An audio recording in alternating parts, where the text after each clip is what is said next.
Welcome to 10, the Tenant Experience Network. I'm your host, David Abrams. Today we are connecting with Rob Kumer, CEO of KingSett Capital. In this episode, we learn about Rob's journey to commercial real estate. Rob is the CEO of KingSett Capital, a private equity real estate investment company focused on Canada, both on the equity and credit side of the business and across all asset classes. After graduating from the Ivey Business School, Rob began his 20-year career in CRE. He started as an analyst, then moved to the investment side of the business and became president in 2021, and more recently assumed the role of CEO. Rob acknowledged his extraordinary relationship with KingSett's founder and executive chair, Jon Love, who is also a two-time guest on the 10 podcast. Rob believes that aligning to a core set of values has significantly contributed to his success and that there is always something to learn from other people. He shares some of his insights from the early days of the pandemic, including this comforting sentiment: it is never as good as you think, and it is never as bad as you think. I loved hearing Rob reflect on the pride he feels about KingSett's collective determination to navigate and overcome the crisis the CRE industry is fighting. Our conversation continues with how the use of spaces is changing, which is necessitating more amenity, meeting, and touchdown collision spaces, and fewer private offices and exclusive workstations. As some businesses rethink their space requirements, more often than not, the actual footprint has not changed significantly. Rob notes that companies are looking for more amenities, shorter lease terms, and access to fully outfitted facilities like KingSett's program Ready, Set, Go. As well, there is a greater emphasis being placed on moving buildings to zero carbon, and KingSett is taking a leading position in this effort. Rob shares his 3 pillars for success in the office category and speaks about the importance of experience and the technological advances impacting all asset classes. KingSett is very focused on decarbonization and energy management, including deep water cooling and implementing new lighting systems. Customer experience is driving many new initiatives that save time and provide more convenience, from pre-ordering a coffee when arriving at the building to using destination dispatch on the elevators. We close the interview with several questions that provide an opportunity to get to know Rob a bit better on a personal level. Get ready to picture him in coveralls giving your car a tune-up. We're excited to share this podcast with you, so be sure to subscribe to 10 so you never miss an episode of the Tenant Experience Network. And now I'd like to welcome Rob to the show. I'm really glad you could be with us today. David, thanks. Appreciate you having me on. Always flattered to be included in these kinds of things and looking forward to a good discussion. Likewise.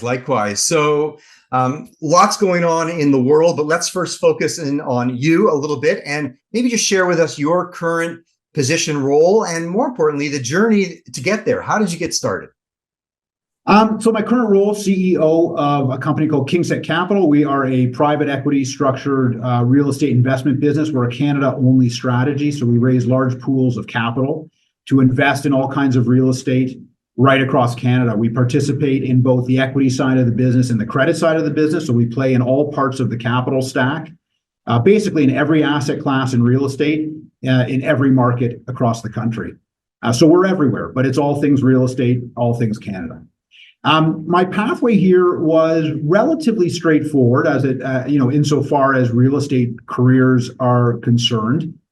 Graduated from Ivey Business School back in 1999. Started off as a development guy with a business that was building shopping centers across mostly Ontario. They did things across Canada, but my focus was generally Ontario. Did that for a few years. It's called North American Development Group. Great company, still around, partner of ours on a few things, and a terrific team there. Learned a lot. Spent 2 years there until they were involved in basically an M&A transaction. And 2 years into my career, I was let go, so I was out on the street.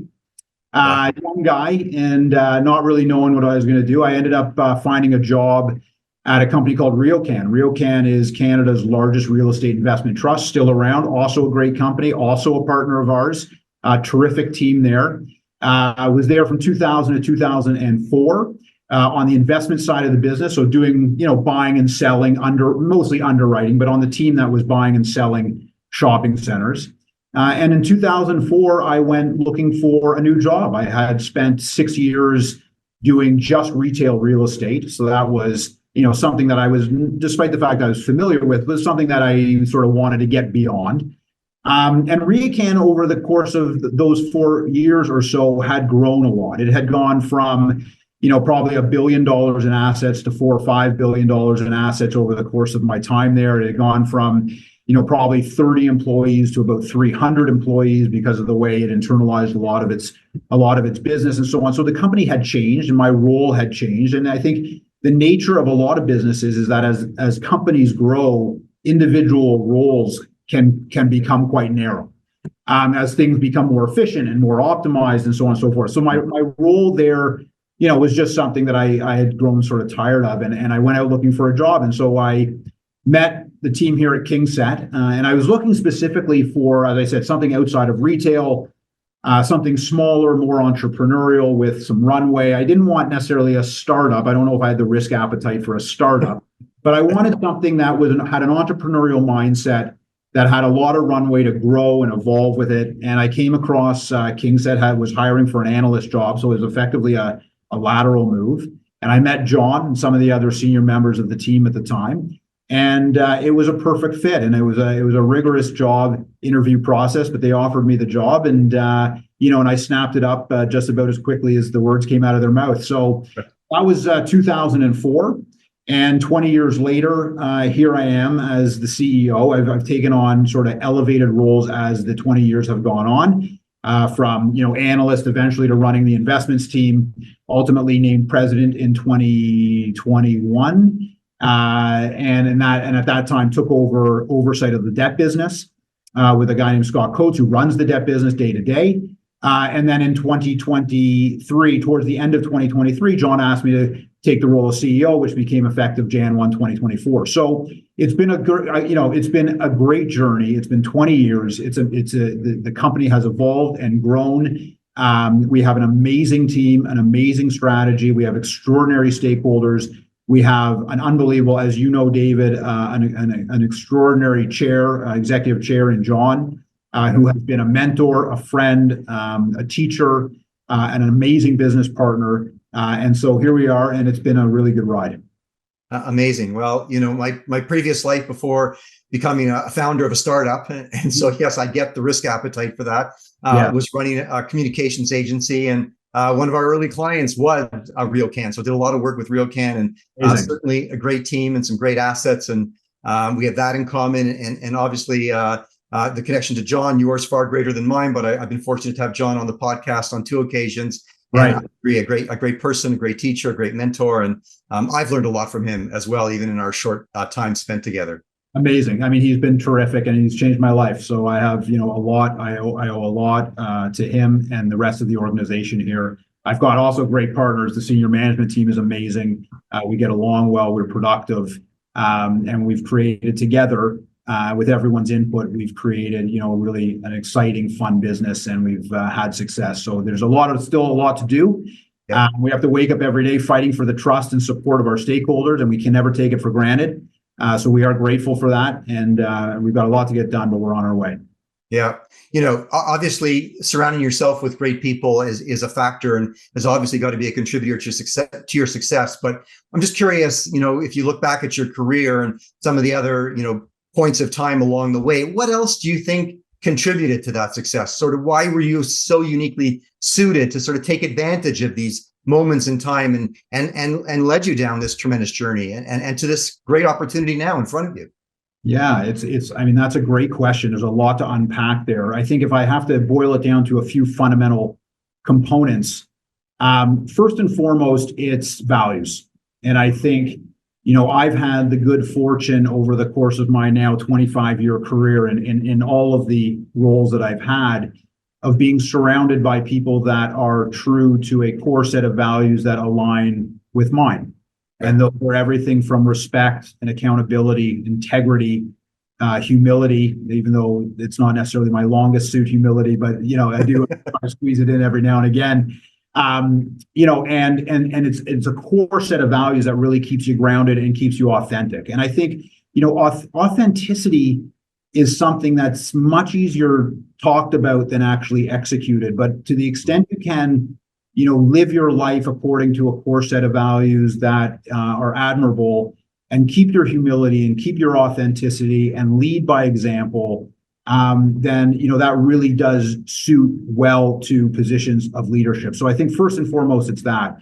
The second thing really would be, the people around you and the guidance and tutelage you get from, the people that you work for, but also the people that work laterally to you and perhaps that even work for you.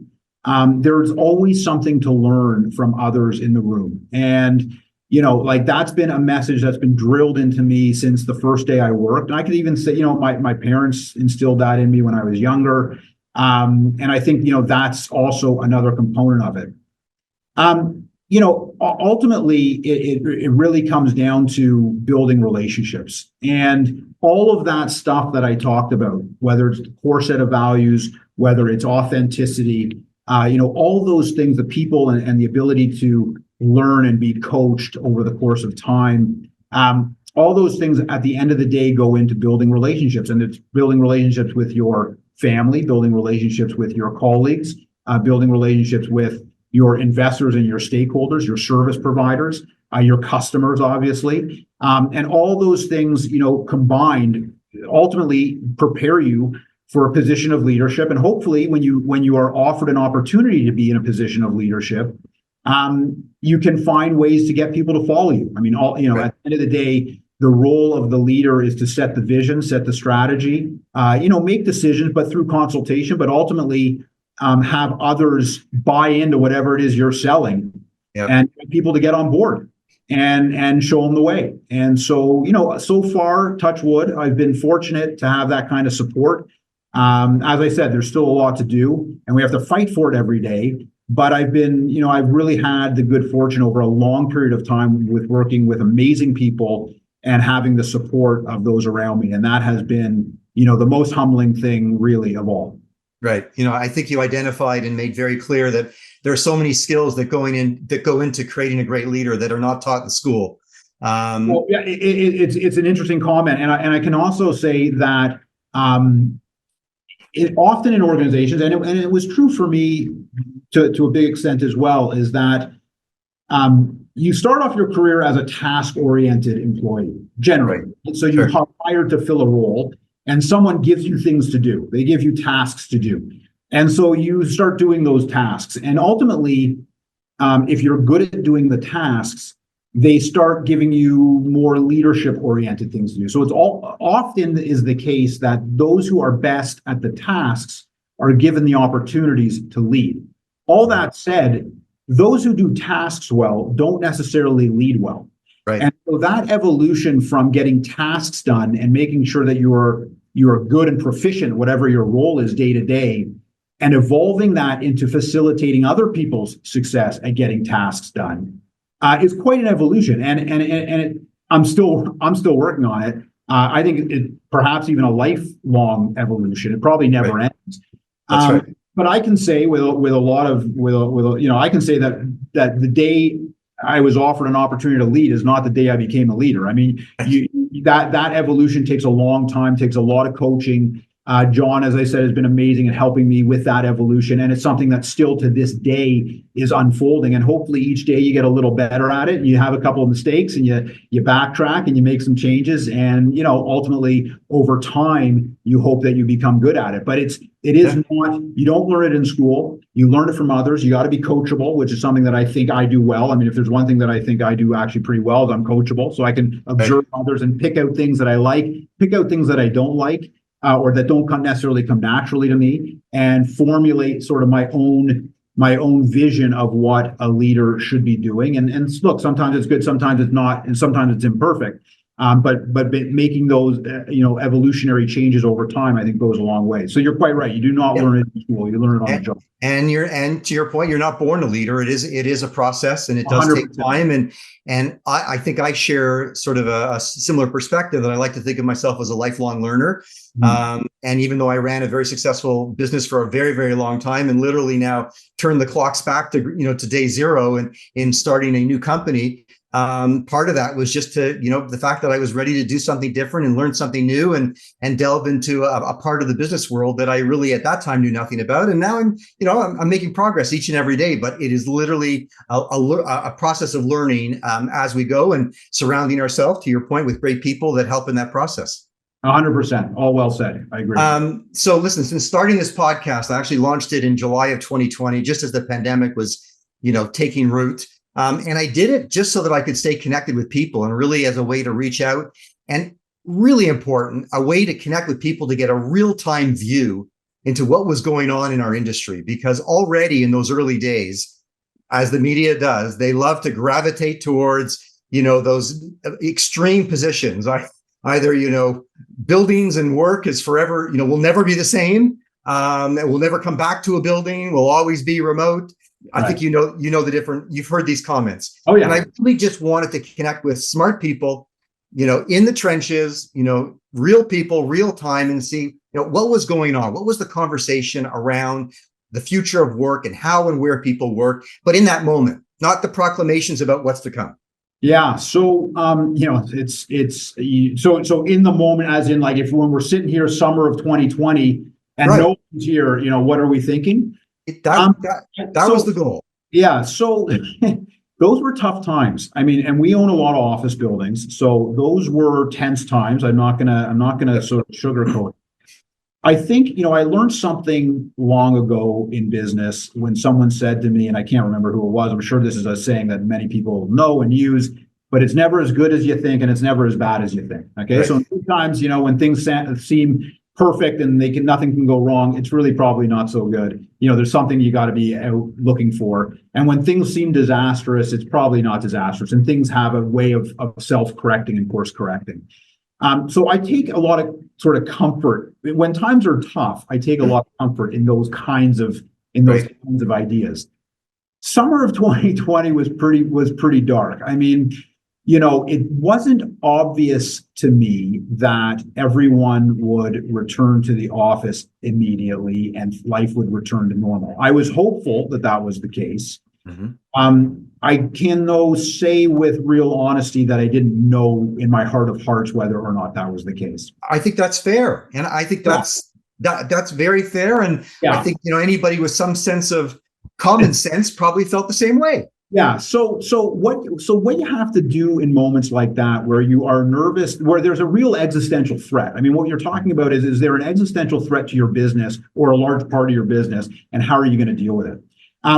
The way you deal with stuff like that is you look and focus on the things that you can control, and you don't really focus so much on the things you can't control. So, in our business, what are those things? Those things are, making sure your customers are happy. So for whatever they needed at the time, or whatever you thought they were going to need going forward, make sure you're addressing the needs of your customers. Make sure you are, fortifying your balance sheet and making your business resilient, so that if it withstood a shock or many shocks, you had the ability to bounce back and get and carry on. So that, and you do that through raising capital, selling assets, paying down debt, building liquidity. Like all those kinds of things are the things that you have to start to think about when your business faces the possibility of an existential threat. But it's really, at the end of the day, a belief that what you're doing is going to draw your customer back to buying your product. And our product is real estate. And so that didn't matter whether really it was an office building or a shopping mall or an apartment building or an industrial warehouse. All of these forms of real estate had to go through some sort of transition to address what were going to become the needs of the customers. And while office might have been the focus of everyone's attention because it was perhaps the most identifiable existential threat, it wasn't the only threat. So, your shopping malls were closed. Were people going to go back to shopping malls? And if they were going to go back to shopping malls, what would they need to get there? Were your condo towers and your apartment buildings being operated properly? And what were people going to need to want to live in certain apartments? Your hotels, all those same kinds of things, right? So it was everything from from indoor air quality to making sure your retailers, when the time came, your retailers were prepared with experiential type offerings to draw customers back into your shopping malls. When your office buildings reopened, it was about creating amenities and sustainability, and again, indoor air quality became very important. It's about so all these things were common across all of the asset classes, and these were things we were thinking about. At the same time, you're trying to think about how to prepare the economic side of your business for what could be some shocks. So you start looking at assets to sell. You start looking at ways of cutting spending to make sure that you're building liquidity in your business. You're looking at you're rolling forward your financing structure, right, to make sure you're rolling mortgages properly and you're getting out in front of certain issues. You're raising capital. It's all of these things all at once. And thank God that we had a great management team in place. Right. We connected through the darkest days of the pandemic. We were connecting every day, at 8:00 in the morning, or I think it was 8:30 in the morning. Every morning at 8:30, we all connected on a screen, talked about what we had to do, set out the game plan for the day, and went and got it done. And those kinds of moments, we now have the luxury of looking back at those times and realizing that you really develop your relationships with your colleagues, your abilities to lead teams and manage people, your resilience to withstand crises and threats and business threats and so on. Those dark times is when you most develop all those. Sure. And I look back at that as a moment when we sort of rose to the occasion, and we came out of that like I'm really pumped with the way we came out of the COVID crisis, and all the great things that came out of it in terms of relationships, business resilience, getting things done, and arming ourselves with the determination to fight the threats. And I think those are the silver linings. If there were business silver linings that Right. came out, those were sort of the silver linings that I can point to. Right. That's a great perspective. I mean, I often look back, and some people, look at the pandemic as something that actually helped in their business. I don't necessarily think, I think it was such a terrible life event. And so many people were did not fare that well. So, but I like your perspective in terms of looking at more of as a silver lining. How did it enable your team to move forward, and how did you respond? Because it was a very, very difficult time for so many. It was a difficult time, and I think you can carry that theme onto people's families too, right? It was a dark time for people's families. I mean, people were getting sick, kids were out of school, people I think were frustrated by having to be at home, and in many cases, if not most cases, in cramped quarters with lots of I had it easy. I got a decent sized house, and I had kids that were they're young adults, so they're self-sufficient, they're doing their school. Like, I had a really easy time. My wife and I, like, all things considered, 100% easy time. I think of all the young people with young children in tight quarters without the resources to have help or to have, and it was and then of course people who got sick and had complications that way. I mean, it was a tragic time. But I think if you talk to people, there were some silver linings that even people will point to in their personal lives about, figuring out ways to work on relationships with their families, with their parents, with their spouses or partners. And I think you got to sort of come out of those things with a bit of a positive attitude, saying, you know what, it was tough, it was dark, it was tragic in many cases, but there were some things that we learned, that we fixed, that we made better, and all things considered, we're better off for it. Agreed. So let's talk a little bit now and drill back down into sort of the office footprint. Talk to me about, how you think space requirements are changing, and more importantly, from sort of a utilization perspective, what are your observations around the purpose of space, and how in turn that purpose is influencing sort of engagement and experience? Yeah, so it's really, it's been fascinating to watch. North America has been a slow adopter of return to the office. I think if you go to other parts of the world, Asia, Europe, and so on, they've been a lot quicker to come back, and they've come back with more persistence and more regularity. North America is a bit of an outlier, and certain parts of North America are even further outliers. So Canada would be among them. Utilization is, like, I wouldn't say it's normal, but I think in downtown Toronto, which is really where we're focused, we have 5 million square feet of office space, most of which is south of between Bloor Street and the lake in downtown Toronto. Is generally, it's been normalized. And I think, Tuesday, Wednesday, Thursday feels pretty normal. Friday's dead and it's probably never coming back. And Monday's somewhere in between. And that's sort of the way, it sort of worked itself out. And most businesses by now have landed on whatever their strategy is. And most businesses have come back and with what we'll call, everyone's using the word a hybrid strategy, which is we want you in the office most of the time. To the extent, we're going to allow some flexibility, we'll do that on a day or maybe 2 of the week. And like everyone's free to do whatever they want on those couple of days. What that has basically translated into is businesses, at least in our portfolio, are largely using the footprint they had before. Right. Because whether you're here, because businesses have landed on the concept of if people are going to come back, we want everyone back at the same time. So you don't want, you coming in on Tuesday, you coming in on Thursday, and you'll never see each other again because so everyone is coming back generally Tuesday, Wednesday, Thursday. And then Monday and Friday is a little different. What that means is that you have to accommodate 100% of your people. Right. So, we used to use the office 5 out of 7 days. Today, businesses are using their offices somewhere between 3 and probably 3 and 5, maybe 3 and 4 work days a week. And they're designing their space to accommodate everybody. Now, all that said, they're using their space differently. So there's more amenity space. There's less office space. Some companies are using what they call hoteling, which is where no one has a fixed address in the office, right? So you come in, you find a desk, you sit there, and then tomorrow you pack up all your stuff at the end of the day and you put it in a backpack and you go home, and then you bring it all back again the following and you sit somewhere else, and so on and so forth. And those types of arrangements have had varying degrees of success. I think if you talk to people who use them, you'll get a variety of responses in terms of how much they like it or don't like it. But I think by and large, it's more about touchdown space, meeting space, what companies will call collision space, so opportunities for employees and colleagues to meet and collaborate and work together in teams, less about private offices, exclusive workstations, and things like that. So the space has been redesigned, but the footprint is largely the same, in most cases the same. There are some companies who have come to us and lease space, and they'll come to me and they'll say, I'm an 80,000 foot tenant across the street. I'd like to lease space in your building. I only need 60,000 feet. So they're looking for a 15 or 20% reduction in space.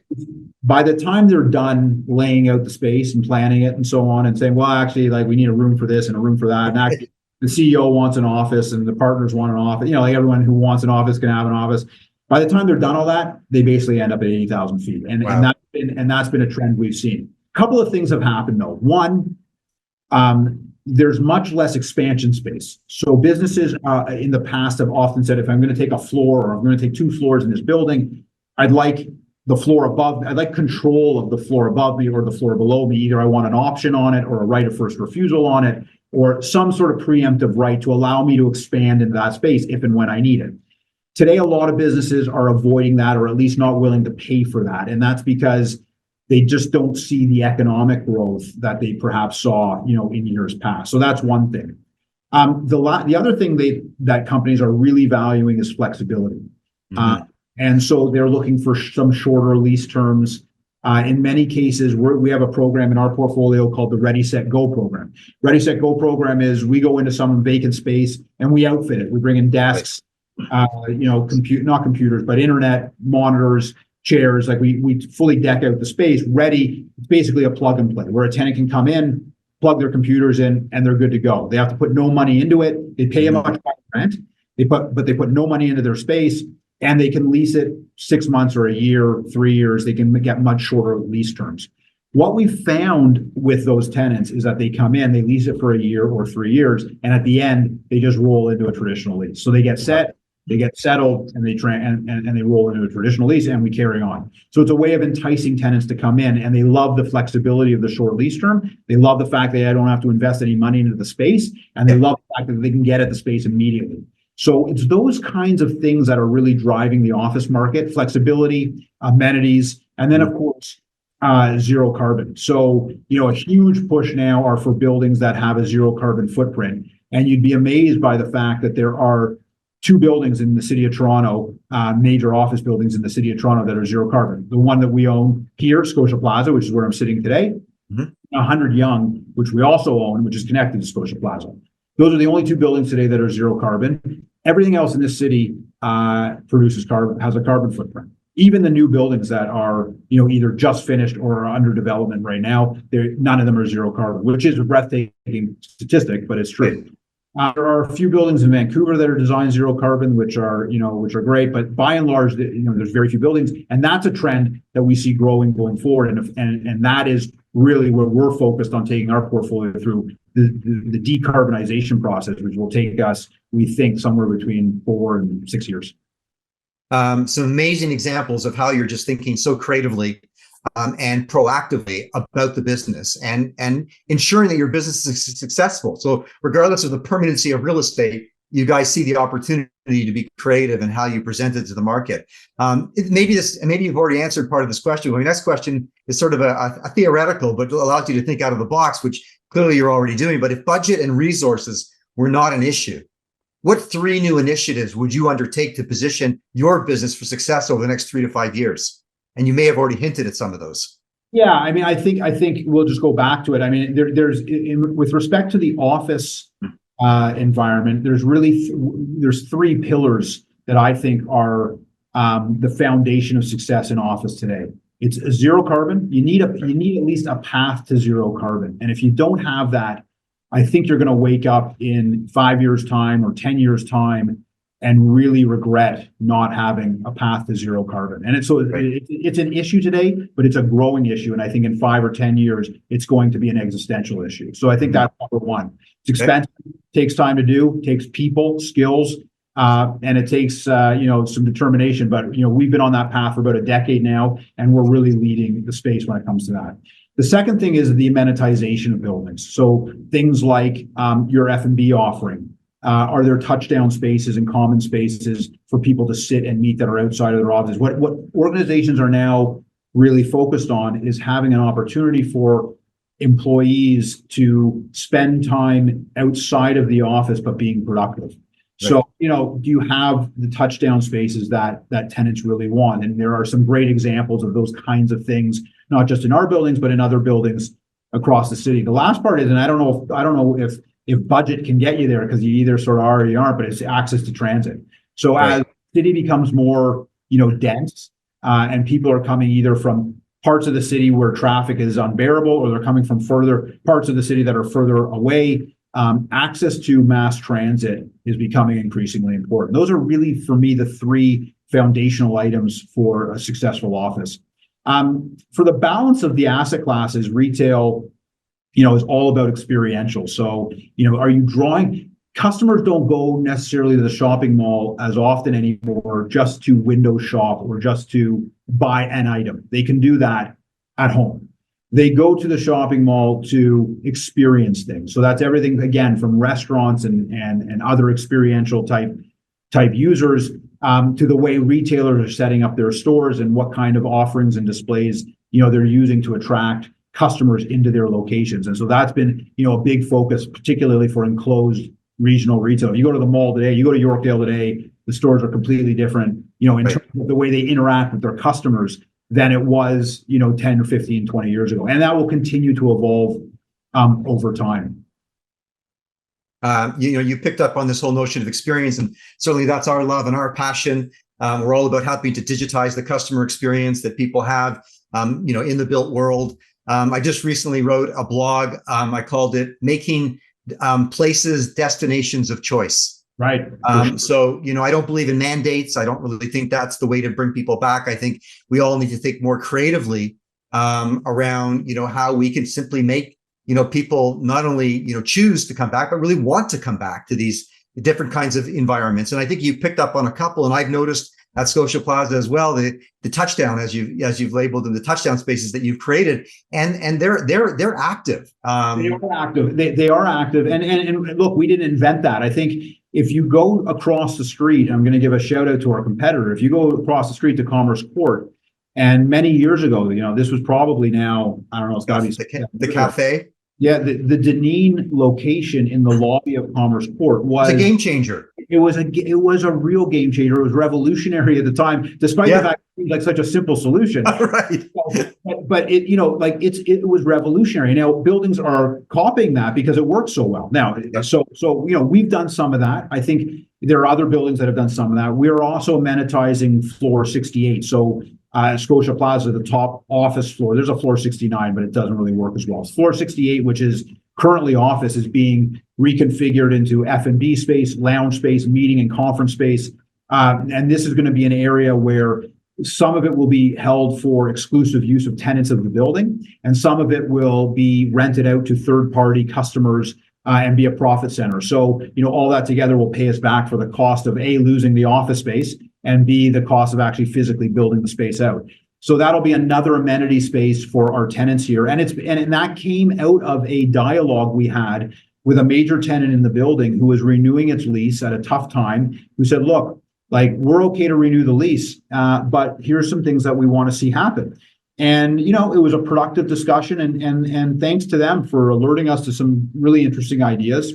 And I think we're going to be able to offer them a terrific product along with all the other tenants in the building. And I think it's going to be a really powerful amenity for our tenants. I agree wholeheartedly. And I think that, really requires tremendous foresight and bravery and a willingness to think different. And just because it's space, and maybe before you could rent it, taking a different position and utilizing it in a completely different manner, just has so much upside. And there's a great boutique building in Chicago that you may have read about it in the press, where they actually put on a floor higher up in the stack, put a full NBA sized basketball court in the building, and local NBA teams actually come and practice there, and you can host events there, and you can you can have your company event there, and it's become a huge destination. And it's about, maybe a 400,000 or 500,000 square foot building that is fully leased and demanding premium pricing.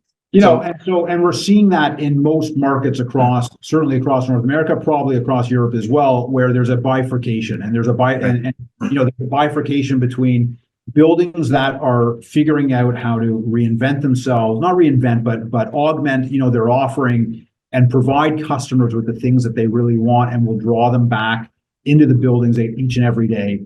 And buildings that, have not yet come to terms with the fact that they need those kinds of investments, and they're underperforming.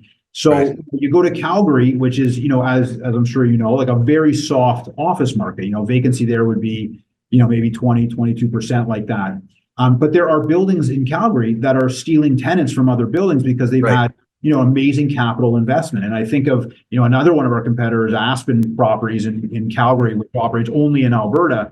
And it has a large office portfolio, has done an amazing job. And if any of your listeners are ever in Calgary, they should go seek out Aspen buildings and see the kinds of things, the kinds of ideas, and the kind of out of the box, thinking that companies like Aspen have taken up to invest in their buildings, make sure their customers are happy, and it's paying off for them. We've done the same thing here in Toronto.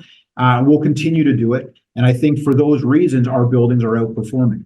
Yeah, I followed the Aspen story as well, and I couldn't agree more. And I'll give another shout out to one of our new partners, Canderel, that's built out a brand around tenant experience and tenant engagement. And they're creating physical spaces and places and putting team members behind it and creating programming. And they're going to be utilizing our platform to help power the delivery of that program. So you're right. It takes foresight, it takes bravery, it takes investment. But there are many that are doing it, and I think they're going to reap the rewards.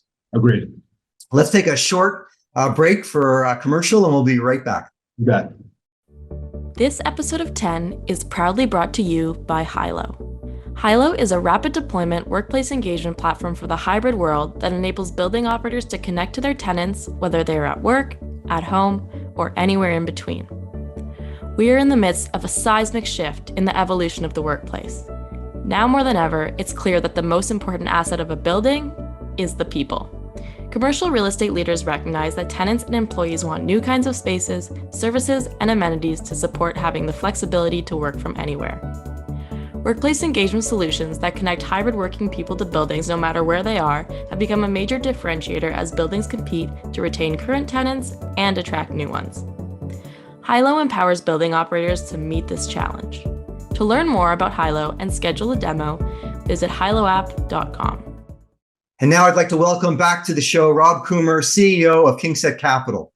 So, commercial real estate continues to be impacted by the introduction of new technology. Technology has become a big driver of how buildings are operated. They're not only impacting the efficiency and operation of the building, but also how experience is being delivered to their tenants. So just curious, as you continue to move forward with your business, any thoughts on how the building technology stack is evolving to provide both those operational efficiencies and also enabling your team to deliver experience and interact with your customer? Yeah, I mean, it is evolving at light speed, as you know. You start with the building operating side, which is really focused, today has been focused on zero carbon, for sure. So decarbonization, which again is expensive, takes time, takes a lot of preparation. We're really leading that space, but also goes into energy management. We're doing things like deep lake water cooling, where you can draw water from the depths of Lake Ontario and run it through pipes basically through your building to cool it and heat it, which is a very cool technology, which we've just installed in the Royal York recently. Lighting systems where you can control where lights are going when people are on the floors and aren't, so you can reduce operating costs. I think I'm still amazed. Sometimes you walk in the path and you see autonomous floor cleaners, which always sort of freak. They look like mini Zambonis driving around by themselves. Like those kinds of technologies. I was at a conference actually just yesterday, which was introducing a whole bunch of interesting real estate related technologies, and one company is out with a robotic window cleaner. So you have it in use now in parts of Europe and the Middle East, where they can install a robotic unit, hang it from the roof of the building, and it crawls up and down, the sides of your building and can distinguish between, panels and windows. So, and it focuses on cleaning the windows. So you can get rid of all your window cleaners and all your formulas and all that sort of stuff. I mean, just amazing technology.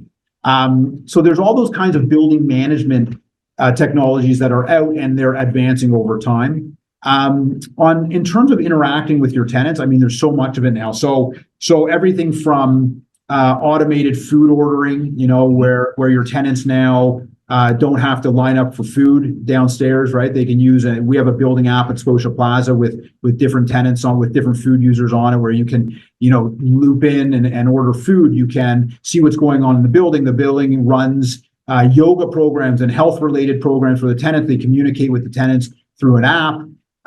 There's everything from destination dispatch on the elevators to facial recognition, security on the doors. There's all these things that are happening all the time. And I think, from an experience perspective, I walk in now to Scotia Plaza and I've ordered my coffee off my phone, so I don't have to line up for coffee at 8:30 in the morning, which, doesn't sound like a big deal, but it saves me sort of 8 minutes a day. It's convenience. Yeah, it's convenience. Sure. And when I don't have it, it sort of pisses me off. So I mean, I love that. A destination dispatch on the elevator means you don't wait for an elevator anymore. So the old days, and it wasn't that long ago, it was probably 5 years ago, maybe 7 years ago, you used to walk in, you used to press up or down. And if you press up, you stood there for about probably 90 seconds, right? 90 seconds feels like 9 minutes when you're waiting for an elevator. Now, when you wait for an elevator at Scotia Plaza and it's a 70-floor building, you wait 10 seconds. I mean, it really has cut down on time. Facial recognition to get into KingSett's office. So we walk in, there's a little camera at the door, recognizes me, gives me access. I don't need a pass card anymore. Which means when I'm carrying my bag and my coffee, I don't have to put something down to get the pass card out. I mean, these are little things, but they really do enhance the experience from the time you walk into the building to the time you leave, right? And they make your experience just smoother, more efficient, better, easier, less stressful. And I think, those are all the kinds of things that that are unfolding now all over the market. I love it. I just love it. Yeah, well, you've clearly embraced a lot of that, and the opportunities are going to be endless. And I think as long as you come at it from a perspective of innovation, and not technology for technology's sake, but the right technology that actually is going to move the needle. And I think you just identified a number that actually are very significant. So totally, like one word just popped into my head is we have an indoor air quality management system here, where not only do we measure the indoor air quality, but we actually have now hospital grade indoor air quality at Scotia Plaza. The air quality inside Scotia Plaza is cleaner than the air quality if you're standing on the corner of Bay and King. Right. You're better off inside than you are outside in terms of air, which is again, technology that's just making your experience all that much better. Right. And I guess the number one job is also to make people aware of all those advancements, right? That's often the toughest part. That can be the toughest part, is communicating in a concise, clear way that people can understand. That will be meaningful to them. That's awesome. Let's, in our closing speed round, it's an opportunity to get to know you, Rob, a little bit better. So here we go. Looking back, what is the one piece of advice that you wish someone had given you when first starting out in your career? I have, not so lightning, okay? Because I'm going to give a bit of an explanation, okay? Okay. My first day working at KingSett, which was 6 years into my career, okay? Right. I go down to the food court, I get a sandwich, I come back up, I'm sitting at my desk, and I'm eating my sandwich at lunch, and the office is empty. There are only 7 or 8 people at KingSett at the time. They're all gone, except for John. He's sitting in his office. Comes out to my desk, he leans over my desk, and he says, Rob, you have to eat lunch out every day. He goes, if you have a lunch out with somebody, you have to eat lunch with someone somewhere else every day. That's 5 lunches a week. That's 20 lunches a month. That's 200 and some odd lunches a year. I need you to be out talking to people, getting ideas, building relationships. And from that point on, best piece of advice I ever got.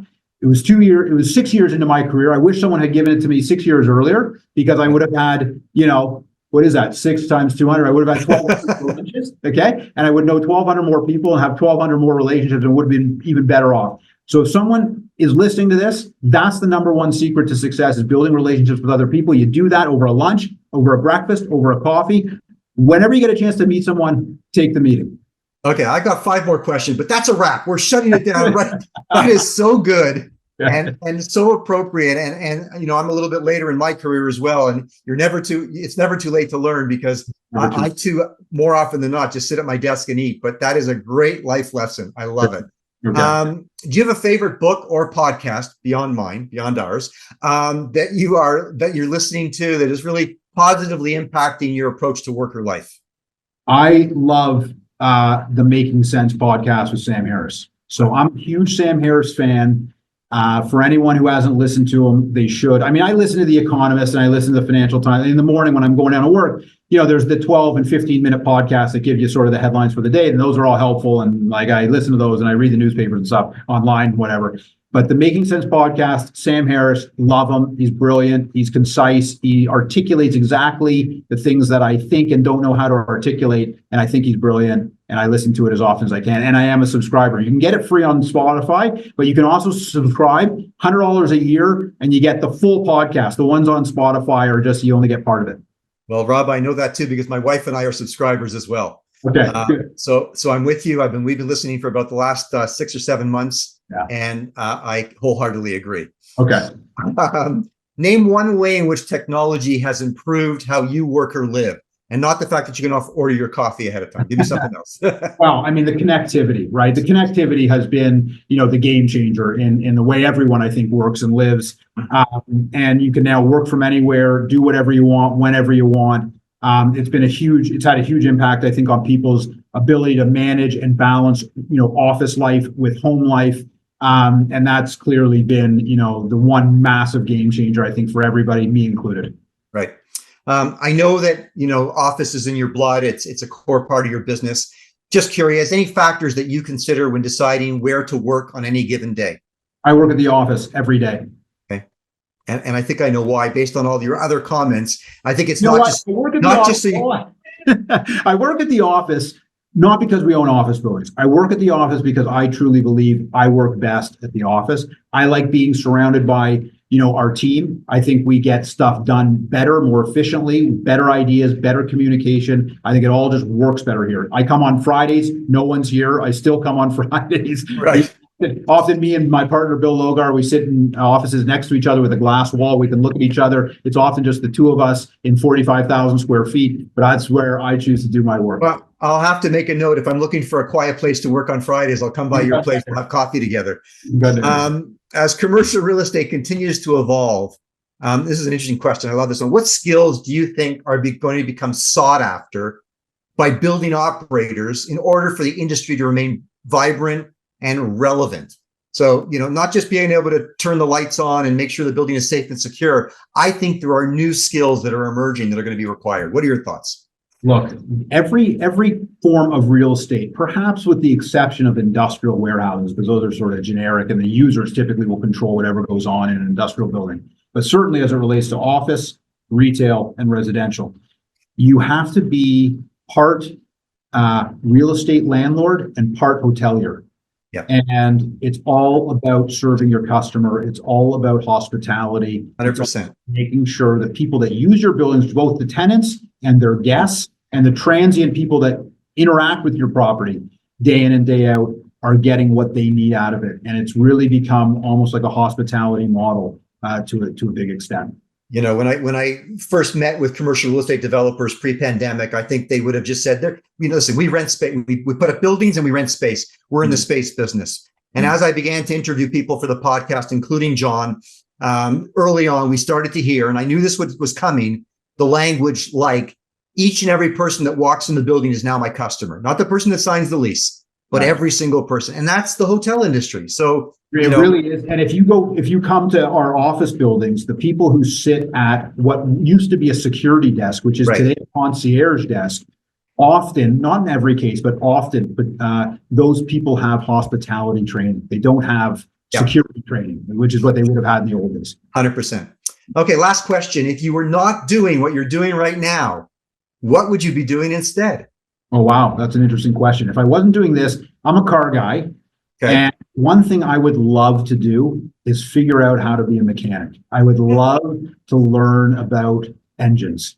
And I don't know anything about them. I love cars. I am, a moron when I'm walking through a dealership and talking to guys in the car business. Right. And I wish I had some training in the car business. Maybe in my later years in retirement, I'll get some training and figure all that out. I was going to say that could be a great side hustle, a hobby to look for in the future. And given both of our comments around being lifelong learners, it's never too late, man. Yeah, for sure. Listen, that was an incredible conversation. I am so glad we were able to get together today. I learned a lot. I know our listeners will learn a lot. And I can't wait until we can connect again and continue the conversation. So thank you so much for joining me today. David, thank you for having me. I'm always happy to do these kinds of things. I love these kinds of discussions. It gets me thinking about new things, new ideas, and I'm flattered to have been included. So thank you. Appreciate it. Would love to do it again. All right, let's talk soon. Bye now. Thanks. I want to thank Rob Kumer for joining me on this episode of 10 and for contributing to the global conversation around buildings being part of a robust ecosystem, helping to build great companies, and that they are vital in the effort to cultivate and support great people and teams. The future of the workplace will likely take many forms, and we will continue to explore what that looks like together. Subscribe to 10 for more conversations with leading CRE industry professionals and experts who all have something to say about tenant experience and the future of the workplace. We love hearing from you, so if you enjoyed this episode of 10, please share, add your rating, and review us through your preferred podcast provider. If you or someone you know would like to be a guest on a future episode, please reach out to me directly at david@hiloapp.com. And until our next episode, I wish you all continued success in building community where you work and live. Thank you.